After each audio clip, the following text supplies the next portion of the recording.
ஆய்வுக் கூட்டம், பொறுப்பாளர்கள், செயல்வீரர்கள் கூட்டம் சிறப்பான முறையிலே நடைபெற்றது. இந்த கூட்டத்திற்கு தலைமை பொறுப்பேற்றக்கூடிய அவைத்தலைவர் அண்ணன் ஜி. சுப்பிரமணியன் அவர்களே, இந்த கூட்டத்தை முன்னிட்டு நடந்து கொண்டிருக்கூடிய இந்த தொகுதியுடைய சட்டமன்ற மாநில அனைத்துலக எம்ஜிஆர் மன்றத்துடைய துணை செயலாளரும் இன்றைக்கு பிறந்தநாள் கொண்டாடி அனைவரும் அவரை வாழ்த்தியுள்ளோம். அது நம்முடைய மாசாணியம்மன் கோயிலுக்கு போய் நமக்கும் அவருக்கு சேர்த்து வர வாங்கிட்டு வந்திருக்காரு. அப்படிதான் அப்படிப்பட்ட அருமையான கழகத்துக்காகவே அனுதினம் உழைக்கக்கூடிய அருமையான பசவன் அவர்கள் இந்த ஒன்றியத்துடைய இன்னொரு ஒன்றிய செயலாளர் அப்புசாமி அவர்களே, அதே போல பஞ்சாயத்துடைய தலைவர் ஒன்றிய செயலாளர் குமரவேல் அவர்களே, அதே போல பஞ்சாயத்துடைய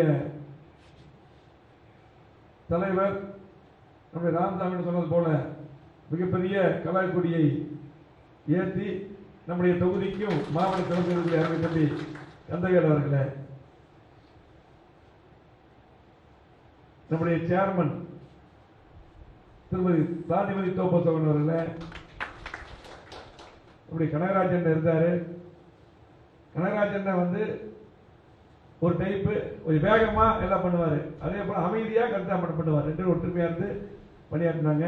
இப்போ நம்முடைய சேர்மனா இருக்கக்கூடிய அக்கா ரத்னம் கனகராஜ் அவர்களே, அதே போல கூடிய அத்தனை பேருக்கும் கழக தொண்டர்கள், தோழர்கள், பொறுப்பாளர்கள் உட்பட மகளிர் சேர்ந்த அத்தனை பேருக்கும் இங்க வந்திருக்கக்கூடிய அத்தனை பேருக்கும் நன்றி இழந்த வணக்கத்தை குறித்தாக்கி, இது ஒரு முக்கியமான கூட்டம். இந்த கூட்டத்தில் நம்ம ஆய்வு பண்ணோம். அதை பற்றி பேசுறதுக்கு முன்னாடி நம்முடைய அருமையண்ணன் உங்களோட சட்டமன்ற உறுப்பினர் அந்த ஒரு சப்ஜெக்ட் ஆரம்பித்தார். இந்த 2 நாட்களாக இந்த தொகுதியிலே பாரதிய கட்சியுடைய தலைவர் அண்ணாமலை போட்டியிட்டார், உங்களுக்கு தெரியும். இன்னைக்கு அவர் வந்து நம்முடைய தலைவரை நமது பொதுச் செயலாளராக இருந்து இன்றைக்கு 4 ஆண்டுகள் 2 மாதம் அற்புதமான ஆட்சி கொடுத்த இன்றைக்கு அதிமுக தொண்டர்கள் அத்தனை பேருமே இன்றைக்கு ஒத்த தலைமையாக கழகத்துடைய பொதுச் செயலாளராக பல்வேறு சூழ்நிலைகளிலே ஏற்றுக்கொள்ளப்பட்டு சிறப்பான முறையிலே கட்சி பணியும் எதிர்கட்சி தலைவராக இருந்து இன்றைக்கு மக்களுடைய பிரச்சனைகளை எந்த எதிர்கட்சியும் செய்யாததை நம்முடைய எதிர்கட்சி தலைவர் சட்ட ஒழுங்காக இருந்தாலும் சரி, மக்களுடைய பிரச்சனையாக இருந்தாலும் சரி, இன்றைக்கு சரியான முறையிலே சிறந்த எதிர்கட்சி தலைவராக சட்டமன்றத்திலும் மக்கள் மன்றத்திலும் சிறப்பான முறையிலே பணியாற்றி வருகின்ற 26 நிச்சயமாக நல்ல கூட்டணி அமைத்து 26 முதலமைச்சராக பொறுப்பேற்கக்கூடிய எடப்பாடியை பற்றி மிகவும் தரக்குறைவான வார்த்தைகளிலே பேசியிருக்கிறார். ஒரு கட்சி தலைவருக்கு எப்படி இருக்க வேண்டும் என்று இதுக்கு முன்னாடியே கட்சி தலைவர்கள் இருந்திருக்காங்க. பாரதிய கட்சியில் அவங்களை பார்த்தா தெரிஞ்சுக்கணும். இன்றைக்கு அண்ணாமலையுடைய அரசியல் வந்து அவர் ஒரு 3 வருஷம் 4 வருஷம். ஆனால் அண்ணாமலையுடைய வயதும் எடப்பாடியாருடைய அரசியல் அனுபவம் அவ்வளவு ஆண்டுகள், கிட்டத்தட்ட புரட்சித்தலைவர் எம்ஜிஆர் காலத்திலே கிளை செயலராக பணியாற்றி எனக்கு அதுக்கு பின்னால் ஒன்றிய செயலாளர், அதே போல பார்த்தீங்கன்னா மாவட்ட செயலாளர், தலைமை செயலாளர், அதே போல கொள்கை செயலாளர், அதுக்கப்புறம் அனைத்து பொதுக்குழு உறுப்பினராக இன்னைக்கு கழகத்துடைய பொதுச் செயலாளர் வந்திருக்காங்க. படிப்படியாக எல்லாத்தையும் பார்த்து மக்களோடு பழகி கட்சிக்கார அரவணைத்து ஒவ்வொரு கீழ்மட்டத்திலிருந்து இங்க எப்படி கடைசியா இருக்கீங்க அங்கிருந்து இங்க வந்து பொதுச் செயலாளர் இருக்காங்க. எவ்வளவு அரசியல் அனுபவம்! அவரை போய் இவ்வளவு தரக்குறைவாக பேசியது வன்மையாக கண்டிக்கும். ஏனென்றால் இன்றைக்கு நாடாளுமன்ற தேர்தலில் இன்னைக்கு பாரதிய ஜனதா கட்சி இன்னைக்கு பெரும்பான்மை வராதுக்கு அண்ணாமலை காரணம் அதை மறைப்பதற்காக இன்னைக்கு இப்படி பேசுகிறேன். இன்னைக்கு கூட்டணியில் இருக்கும்போது கூட்டணி தர்மத்தை அண்ணன் எடப்பாடியார் அவர்கள் அதிமுக கடைபிடித்தது உங்களுக்கு தெரியும். நம்ம எப்பவுமே எந்த கட்சி கூட்டணி இருந்தாலும் அது மட்டுமல்ல அண்ணாமலைக்கு தெரிய வாய்ப்பு இல்லை. 98ல் முதலாக பாரதிய ஜனதா கட்சியை கூட்டணி அமைத்து நாடாளுமன்ற தொகுதியை பெற்று தந்தது அந்த ஆட்சி அமைவதற்கு காரணம் புரட்சித்துறை அம்மா அவர்கள்.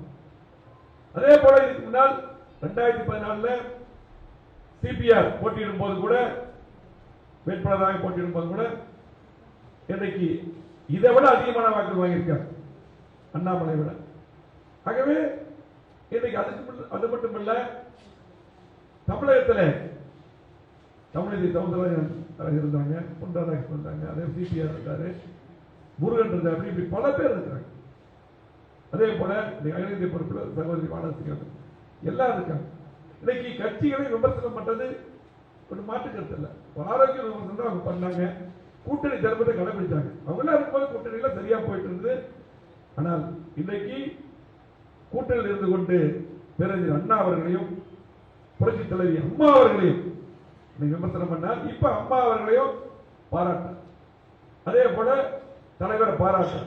அதுக்கு முன்னால் அப்பெல்லாம் அதிமுக வேற மாதிரி இருந்தது. இன்றைக்கு அதிமுக எடப்பாடி தலைமையில அது வேற மாதிரி அப்படின்னு சொல்லி விமர்சனம் பண்ணு. ஆகவே தகுதி இல்லாத தரமில்லாத வார்த்தைகள், ஒரு தரம் இல்லாதவர்கள் நம்ம வார்த்தைகளை பேச முடியும். ரொம்ப வருத்தமா இருக்கு. நாங்க அனாவசியமா யாரையும் நான் விமர்சனம் பண்றதில்லை. குறிப்பா நான் தேவையில்லாத பேட்டி கொடுக்க மாட்டேன், விமர்சனம் பண்றது. ஆனால் இன்னைக்கு அதிமுக தொண்டர்கள் அத்தனை பேருமே கொதித்து போயிருக்காரு. எங்களுக்கு தலைவர் பொதுச் செயலர் எடப்பாடி. அது மட்டுமல்ல நீங்க பேசுறீங்கல்ல, நீங்க அதிமுக இப்படி எடப்பாடி தலைவர் இப்படி ஆயிடுச்சுன்னு 2019 கூட்டணி இருக்கும்போது தமிழ்நாடு முழுவதும் பிரச்சாரம் பண்ணார்.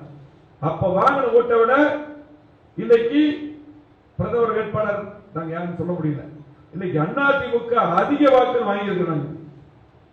அது மட்டுமல்ல நீங்க சொன்னீங்கல்ல 2019 கோவை மாவட்டத்தில் ஒரு தொகுதிகளோட சட்டமன்ற தொகுதியில் நம்ம அதிக ஓட்டை வாங்கல. ஆனால் 2021 முதலமைச்சர் வேட்பாளராக எடப்பாடி அவர்கள் போட்டியிடும் பொழுது 4 ஆண்டுகள் 2 மாதம் அற்புதமான ஆட்சி தந்ததுக்காக கோவை மாவட்டத்தில் 11 தொகுதி அவனா சேர்த்து 11 தொகுதியும் எதிர்கொண்டு போட்டாங்க. எடப்பாடியார் மீண்டும் முதலமைச்சராக வர வேண்டும். அற்புதமான ஆட்சி கொடுத்தார். 7.5%.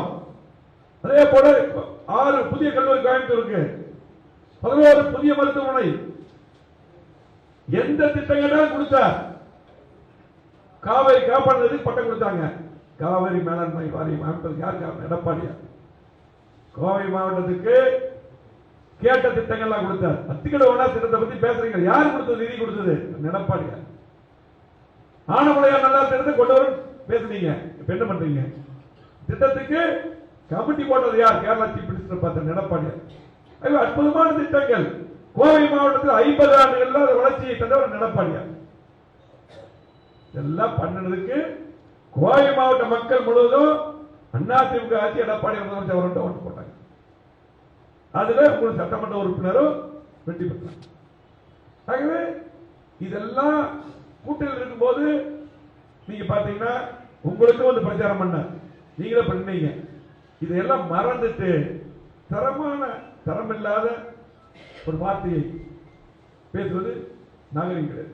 எடப்பாடியாரை பொறுத்தளவுக்கு விமர்சனம் செஞ்சது தரமெல்லாம் பண்ண விமர்சிக்க மாட்டார். ஏனென்றால் அவர் ஆரம்பத்திலிருந்து இந்த கட்சிக்காக உழைத்தவர் மட்டுமல்ல, எல்லா கூட்டணி கட்சி தலைவரும் மதிக்கக்கூடியவர், அனைவரும் மதிக்கக்கூடியவர். இன்னைக்கு பாத்தீங்கன்னா இந்தியாவில் மட்டுமல்ல, இன்றைக்கு இருக்கக்கூடிய மாநிலங்கள்ல தமிழகத்தில் எதிர்கட்சி தலைவராக சிறப்பான முறையிலே இன்னைக்கு பணியாற்றக்கூடியவர் எடப்பாடியார் அவர்கள். சட்டமன்றத்தில் கிட்டத்தட்ட 2.5 மணி நேரம் பேசுறார். காவல்துறை மானியத்தில் கன்சாமன் இருக்க திமுக செய்யாததை, மக்கள் செய்யாத திட்டங்களை இன்னைக்கு பார்த்து சட்ட ஒழுங்கு சரியில்லை, இங்க கஞ்சா விற்கிறாங்க, எந்த திட்டங்களும் வரல, மூடுவதில் எதுவுமே நடக்கல, இதெல்லாம் எடுத்திருக்கிறது எடப்பாடி. நீங்க என்ன பண்றீங்க? மீடியால அரசியல் பண்றீங்க.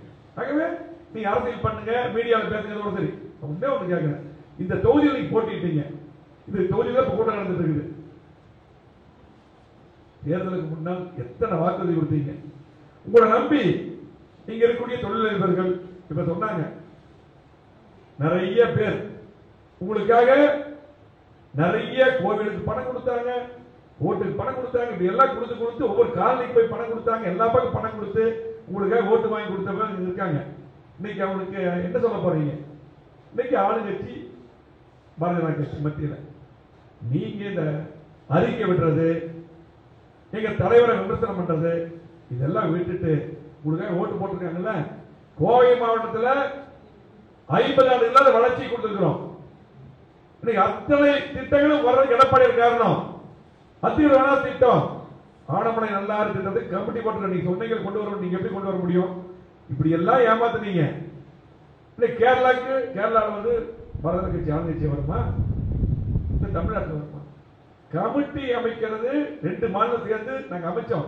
அதுக்கப்புறம் நீங்களும் ஃபாலோ பண்ணல, திமுக ஃபாலோ பண்ணல. இதையெல்லாம் செய்யுங்க. அது மட்டும் இல்ல, ஒன்னே ஒண்ணு கேட்கிறேன், இங்க இருக்கக்கூடிய நம்முடைய மாவட்டத்தில் இருக்கக்கூடிய அத்தனை பேருக்கும் அண்ணாமலை அவர்கள், நீங்க எல்லாம் அண்ணாமலைக்கு ஒரு முக்கியத்துவம் சப்போர்ட் பண்ணீங்க. அண்ணாமலை அவர்கள் எடப்பாடியார் அவர்களை விமர்சித்தது சரியா? அதுக்கு பதில் நீங்க சொல்லுங்க. நீங்க சொல்லுங்க. இங்க இருக்கவங்க நிறைய பேர் அண்ணாமலைக்கு ஆதரிச்சீங்கல்ல, நமக்காக உங்களுக்காக நீங்க எப்ப பார்த்தாலும் உங்களை நாங்க போய் சந்திக்க வச்சிருக்கிறோம்.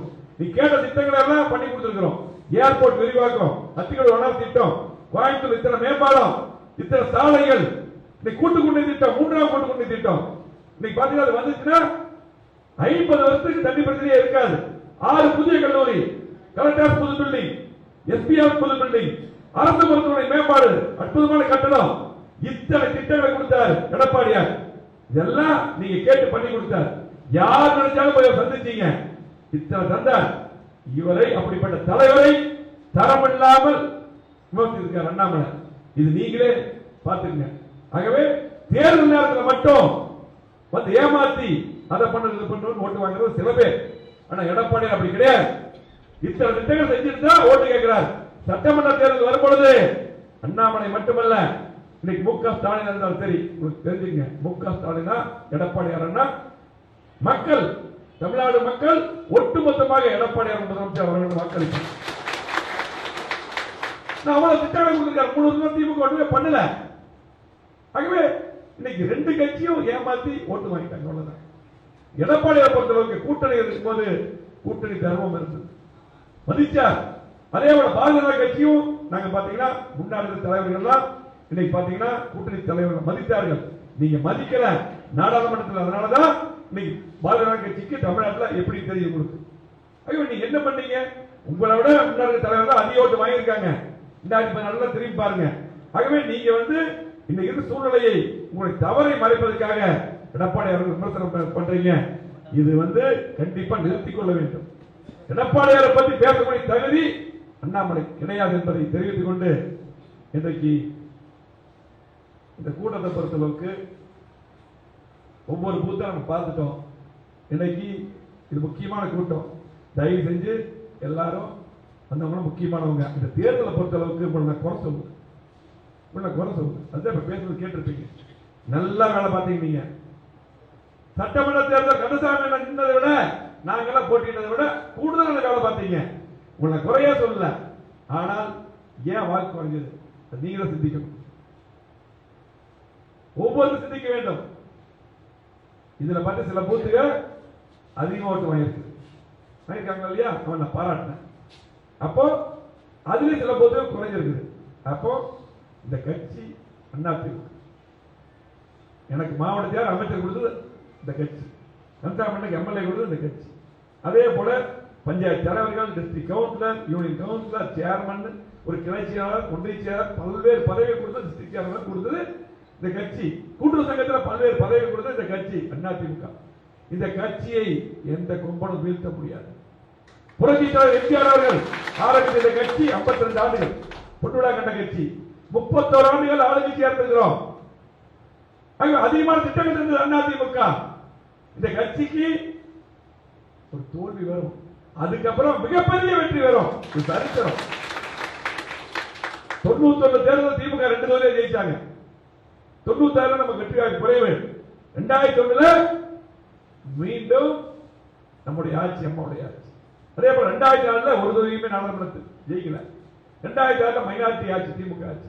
2011 200 தொகுதிக்கு மேல் வெற்றி பெற்ற அண்ணா திமுக ஆட்சி.